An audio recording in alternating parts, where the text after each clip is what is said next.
All right, everybody, this is another one of my cord reviews. This is the Yevlu. I have no idea. I'm giving up.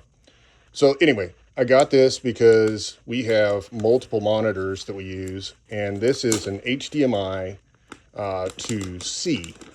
And I did have to cut the corner. It doesn't come with little notches, which of course is not a problem. You just cut the corner.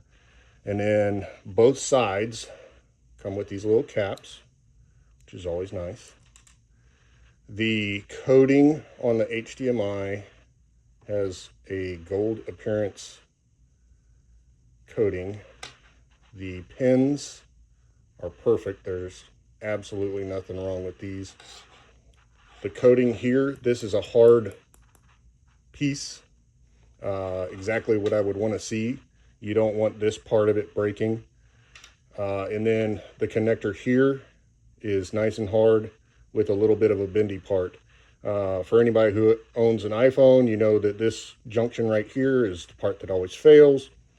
And this hard part here, along with the bendy part here, is probably going to save you a lot of headache. This stretches out to 3 feet, I believe. Yeah, that's about 3 feet.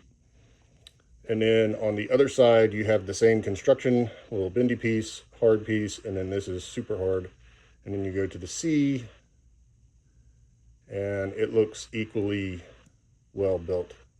This is a 4K HDR, so definitely should be an excellent cable.